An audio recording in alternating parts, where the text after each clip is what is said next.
7 India, सच दिखाने की हिम्मत। नमस्कार, न्यूज 24/7 इंडिया में आपका स्वागत है। मैं हूं आपके साथ निधि पाल।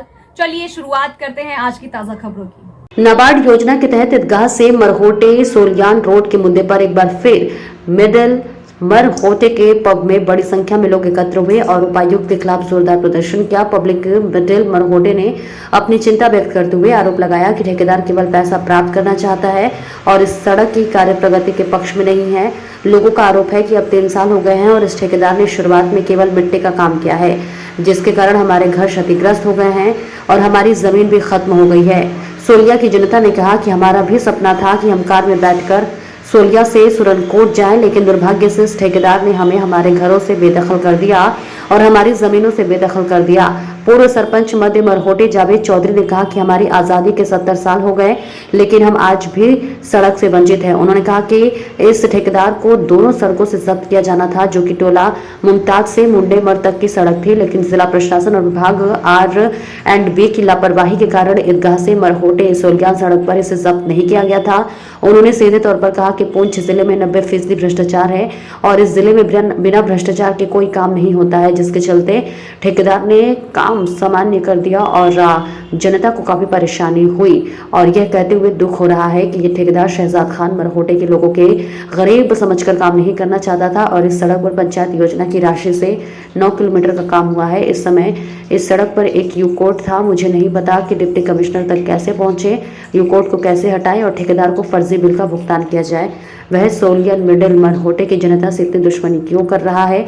उन्होंने आरोप लगाया कि सार्वजनिक केंद्र मरहोटे के इस भारी गड़बड़ी के लिए R&B विभाग के कार्यकारी अभियंता AEJ और उपायुक्त पुंछ जिम्मेदार हैं। उपायुक्त पुंछ और R&B के सभी कर्मचारी इस ठेकेदार का समर्थन कर रहे हैं, क्योंकि ठेकेदार R&B विभाग के कार्यकारी अभियंता AEJ और उपायुक्त पुंछ को भी बहुत भ्रष्टाचार देते हैं। उन्होंने आरोप लगाया कि अगर भ्रष्टाचार की समस्या नहीं होती तो इस ठेकेदार की जमानत जब्त गई होती। देखिए सुरनकोट से इश्तियाक चौधरी की रिपोर्ट। आपका शुक्रिया यहाँ तशरीफ़ लाने का। आप एट दिस टाइम मिडल मरहोट में आए, ये इसके लिए मैं आपका ममनून हूँ। साथ साथ जो आपके सवालात हैं इसमें यह है कि दैट स्कीम नाबार्ड जब ये रोड सेंक्शन आई तो पहले ही इसके साथ एक साजिश हो गई कि इस प्रोजेक्ट के पैसे उठा के किसी दूसरी रोड में डालने की कोशिश की गई। एक्चुअल में ये 76 साल हमें आज़ादी को हो गए और हम 76 साल से रोड से महरूम थे। एक स्ट्रगल के बाद एक प्रोजेक्ट सेंक्शन आया जिस पे काम स्टार्ट करवाया गया। बहुत जदोजहद 11 बार इसका पहले टेंडर रिफ्रेश हुआ। लास्ट में इसका टेंडर हुआ SC राजौरी था, उसके साथ मेल जोल करके ये 2 टेंडर गाँव मडौट के जो थे वो ठेकेदार शहजाद खान को पड़ गए और ये मेल जोल के टेंडर आज भी अगर आप डिपार्टमेंटली इसकी इंक्वायरी करोगे तो ये कहीं भी फिगरें उसकी पूरी नहीं कर पा रहे। जब मेल जोल में इसको टेंडर हो गया उसके बाद कोर्ट में इस पर स्टे भी हो गया तो ठेकेदार ने काम स्टार्ट कर लिया दोनों रोडों पर, मुंडेमार टू टोला मुमताज और ईदगाह मडौट टू सोलिया। उस पर इसको फोरक्लोजर कर दिया गया, वो टेंडर रिफ्रेश हो गया। दोनों फाइलें एक ही बार गई थी, ईदगाह मडौट टू सोलिया और मुंडेमार टू टोला मुमताज। इसको ब्लैकलिस्ट करना था और टेंडर रिफ्रेश करना था। डिपार्टमेंटली और एडमिनिस्ट्रेशन की नेग्लिजेंसेस की वजह से, तालमेल की वजह से, क्योंकि हर डिपार्टमेंट R&B RDD कोई भी डिपार्टमेंट हो ठेकेदार के साथ उन मेल जोल है, क्योंकि डिस्ट्रिक्ट पुंछ में 99% हरासमेंट करप्शन, चाहे उसमें DC साहब हों, एक्शन साहब हों, AE साहब हों, JE साहब हों, क्योंकि विदाउट करप्शन यहाँ कोई काम होता ही नहीं, जिसकी वजह से ठेकेदार को काम करने में आसानी हो जाती है, क्योंकि उन्हें हिस्सा देना है और हिस्सा लेना है। तो गरीब आवाम का सबसे बड़ा लॉस ये हो जाता है कि उनका कोई भी प्रोजेक्ट है वो कंप्लीट नहीं होता, क्योंकि पैसे जबकि 50% करप्शन में चले जाएंगे, 50% तो ठेकेदार को भी ले जाने हैं। बदकिस्मती हमारी ये है कि शहजाद खान ने यहाँ लोगों को गरीब समझ के, सादा लोग समझ के उसने यहाँ काम करना ही नहीं चाहे। ईदगाह मडौट टू सोलिया जो रोड है इस पे 1500 मीटर पे ऑलरेडी हमने पंचायत से काम करवाया हुआ है। हर बार जब कोई टीम आती है देखने के लिए तो वो उसको देखते हैं तो रोड अच्छी लग रही है आपको, अब वो रोड उसके खाते में पड़ती नहीं है क्योंकि उसका ऑलरेडी हमने क्रॉस सेक्शन हटाई हुई। उसके बाद यहाँ थर्ड पार्टी इंस्पेक्शन एक चीफ इंजीनियर ने की, तो उसने इस रोड पे यू कोड डिक्लेयर कर दिया। यू कोड में तो कोई पेमेंट टिल टाइम नहीं होती जब तक कि रोड कंप्लीट ना हो। सेकेंडली, हमने जब बैक टू विलेज 5 आया तो पूरी पंचायत की आवाम ने और पंच सरपंच ने, उस वक्त हम पावर में थे, पंच सरपंच आल जो है वो धरने पे चले गए। आल मीडिया को पता है। उस धरने की वजह से इन्होंने मशीनरी एक बार फिर वापस की तो आवाम को फिर गुमराह करना और बेवकूफ़ बनाना चाहा। उसके बाद उस रोड पे यू कोड था और डीसी पुंछ ने बहुत बड़ी स्ट्रगल करके वो यू कोड हटाया गया। मुझे नहीं समझ के डिप्टी कमिश्नर पुंछ यासीन चौधरी को पंचायत मिडिल मढ़ोट के आवाम के साथ क्या दुश्मनी है, क्यों इन लोगों के साथ ये साजिशें हो रही हैं, और क्या उनकी मजबूरी थी कि उन्होंने जानबूझ के वो यू कोड हटवाया और ठेकेदार की बिल फेक पे करवाए, जबकि यहाँ जो आरबीएम डाला गया था उसको कंक्रीट डिक्लेयर करके उन्होंने पेमेंट की, जो कि एक कॉन्स्टिट्यूशनली नेग्लिजेंस।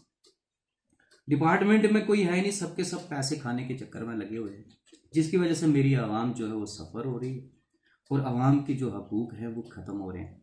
साथ साथ आवाम को हिरासा भी किया जा रहा है। आवाम को तरह तरह के हथकंडे दिए जा रहे हैं। कभी कहा जाता है तुम्हारी रोड पर स्टे हो गया है, कभी कहा जाता है तुम लोग शिकायत करते हो हम तुम्हारी रोड नहीं बना के देंगे। तो जिसकी वजह से मेरी पूरी आवाम जो है वो मफलूजुल हाल हो चुकी है और उनको मेंटली तौर पे उन्हें टार्चर किया जा रहा है और उनकी रोड पर दोबारा काम नहीं स्टार्ट किया जा रहा है, जिसकी वजह से आज आपको मेरी आवाम ने बुलाया। मैं अपनी आवाम के साथ हूँ। साथ साथ मेरे छोटे अजीज़ ने अल्टीमेटम दे दिया है कि अगर डिपार्टमेंट रोड पे काम स्टैंडर्ड का वापस करवाना और ठेकेदार को वापस रोड पर नहीं ला सकते, या तो उसको ब्लैक लिस्ट कर दें, या जो अल्टीमेटम उसने दिया है धरने का, उस धरने पे मैं अवाम बिल्कुल अपनी आवाम के साथ उस धरने में बैठूंगा और उसकी जाती तौर पे जिम्मेदारी जो है डिप्टी कमिश्नर पुंछ की होगी, क्योंकि डिप्टी कमिश्नर पुंछ कहीं ना कहीं वो राजी रहे, वो कोऑपरेट कर रहे हैं, क्योंकि यू कोड उन्होंने आया है। ये मैं अपने मुंह से नहीं कह रहा, अपने दिल से नहीं कह रहा हूं, क्योंकि R&B डिपार्टमेंट के अंदरूनी सोर्सों ने मुझे कहा है कि हमें डिप्टी कमिश्नर पुंछ मजबूर कर रहा है ये बिलिंग करने के लिए। ये जुर्म है गरीब आवाम के साथ। क्यों कि डिस्ट्रिक्ट पुंछ में और बिलखसूस गांव मढ़ोट में पहले भी बहुत बड़े नाबार्ड के प्रोजेक्ट हैं जो उन्हें तबाह बर्बाद किया हुआ है, जिस पर किसी पे भी ट्रक नहीं जा सकता। तो बताओ हम रोड किस लिए बनाए जिस रोड पर ट्रक नहीं जा पा रहा है, टिप्पर नहीं जा पा रहा है, एक्सीडेंट्स हो रहे हैं, तो उन रोड बनवाने का फायदा क्या है? खाली ठेकेदारों को पेमेंटें करनी।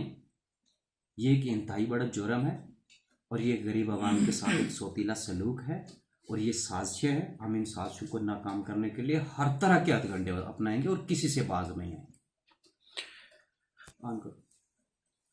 देखो मेरे अजीज ने ऑलरेडी अल्टीमेटम में ये बोल दिया है कि हम एक्जिम दफ्तर सुरन कोर्ट के सामने धरना देंगे। इस पे हम दोबारा एक अपनी मीटिंग भी कर लेंगे अपने आवाम के साथ कि हमें एक्जिम दफ्तर सुरन कोर्ट के सामने धरना देना है या कि हमें road national highway Jammu Poonch block करके बैठना है या किसी और दफ्तर के किसी बड़े और ऑफिसर के ऑफिस के सामने धरना देना है। ये हम डिसाइड कर लेंगे। 22 तक अगर सरकार और एडमिनिस्ट्रेशन ठीक हो जाती है, हमारा काम शुरू कर लेती है, तो हमें धरने पे जाने की जरूरत नहीं पड़ेगी। अगर वो नहीं करते हम धरने की डेट डिसाइड करके मीडिया को भी कन्वे कर देंगे और एडमिनिस्ट्रेशन को भी कन्वे कर देंगे। साथ उन मेल जोल है क्योंकि डिस्ट्रिक्ट पुंछ में 99% हरासमेंट करप्शन, चाहे उसमें डीसी साहब हों, एक्शन साहब हों, एई साहब हों, जई साहब हों, क्योंकि विदाउट करप्शन यहाँ कोई काम होता ही नहीं, जिसकी वजह से ठेकेदार को काम करने में आसानी हो जाती है क्योंकि उन्हें हिस्सा देना है और हिस्सा लेना है। तो गरीब आवाम का सबसे बड़ा लॉस ये हो जाता है कि उनका कोई भी प्रोजेक्ट है वो कंप्लीट नहीं होता, क्योंकि थर्ड पार्टी इंस्पेक्शन एक चीफ इंजीनियर ने की तो उसने इस रोड पे यू कोड डिक्लेयर कर दिया। यू कोड में तो कोई पेमेंट टिल टाइम नहीं होती जब तक कि रोड कंप्लीट ना हो। बंदा भेजो कि मो क्या हमारी ज़मीन है, ये हालात देखो कि मारो एक यो कशीर तो इलाको थो, इसके अभी हमारी ज़मीन है वो गुजारो और हम गरीब लोग कोई मारा कोई जनाब बहुत बेइंसाफी हो गई सोलियां लोगों ने, बहुत मजबूर फंसा गया हम कोई की करें सब पैसों खा गए साइड हो गया सब लेकिन इसमें हमारा कसूर दसो कि किस वजह नहीं हमने इतनू टारगेट बनाने की गलती है हमारी पैसों खा गए साइड हो जी 47 को वक्त में जी इस्लाम सीधी गल है 47 का वक्त में हमने कैसा टारगेट बना गए खास कर छोड़िए लोगों बाकी और लोग इसलिए तरक्की पर जा रहे हैं मड़ोर छोड़िए जो लास्ट टाइम पीछे हमने बहुत पीछे जा रहे हैं बहुत महकमा हमारा बहुत जानजी करें। सबसे पहले तो आप मीडिया वालों का मैं शुक्रगुजार हूँ। आप बार बार यहाँ आते हैं, हमारी आवाज़ जो है वो आला हुकाम तक पहुँचाते हैं, मगर फ़ायदा कुछ नहीं होता। यहाँ एक रोड थी रिबाड़ के तहत जो पिछले 2.5 साल से इसका काम जो है वो शुरू हुआ है। शहजाद खान ठेकेदार जो है इस रोड के ऊपर काम कर रहा है और पिछले 2.5 साल से अभी तक हमारी रोड ट्राली तक भी नहीं चलती। बहुत लेटर निकाले, बहुत बार डीसी साहब से मीटिंग हुई, एक्शन साहब के दफ्तर गए, बहुत बार बात हुई, डेलीगेशन लेके गए, अवाम को साथ लेके गए, मगर हमारी बात को अनसुनी की गई।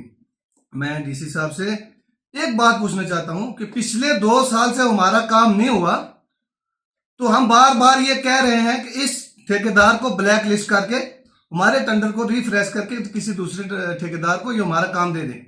डीसी साहब आपकी क्या मजबूरी है कि आप इसी ठेकेदार को वापस इधर ही ठोस रहे हैं, वो काम कर ही नहीं रहा। तो आप अपनी मजबूरी बताएं पब्लिक के सामने आके, आपकी क्या मजबूरी है? एक्शन साहब आपकी क्या मजबूरी है? क्यों नहीं पब्लिक का आवाम का गला क्यों घूट रहे हैं? जहां मैं बात करूंगा एलसी इंतजामिया से, आप इतने बड़े बड़े दावे कर रहे हैं कि हमने डिजिटल इंडिया बना दिया। अरे भाई डिजिटल इंडिया में क्या हमारा गांव नहीं आया? क्या उस मैप में ही हमारा गांव है ही नहीं है? ये बताओ मुझे। अब हम 5 से 7 दिन का 22 तारीख तक इनको टाइम दे रहे हैं, 22 तारीख तक वापस ठेकेदार यहाँ आ जाए, हमें कमिटमेंट करें हमारे साथ कि कितने अरसे में मैं आपको क्या करूंगा, रोड का काम करूंगा। नहीं करेगा तो पूरी पब्लिक को लेके हम रोड ब्लॉक करेंगे, हम एक्शन के दफ्तर के आगे बैठेंगे, धरना लगाएंगे। उसके जिम्मेदार एक्शन सुरंगकोट डीसी पुंछ होंगे। मैं इसे पे खत्म करता हूँ। डीसी साहब आपकी क्या मजबूरी है कि आप इसी ठेकेदार को वापस इधर ही ठोस रहे हैं, वो काम कर ही नहीं रहा। तो आप अपनी मजबूरी बताएं पब्लिक के सामने आके, आपकी क्या मजबूरी है? एक्शन साहब आपकी क्या मजबूरी है? कोई ख्याल नहीं, आप खुद आइए, आकर देखिए। डीसी साहब खुद आए, आप खुद आओ, अगर देखो, देखकर अगर ये गलत है तो इन लोगों को जेल के बगैर कोई दूसरा रास्ता ना बताओ। शुक्रिया। और इतने केड़ो मारा आमदन ना तो बड़ी खुशी थी, इतनी केड़ी मारा जुल्म हो गया इस मिडिल मरोट की आवाम नाल कि इनके ऊपर मतलब यह है कि हर ऑफिसर की, हर मुलाजिम की नजर है।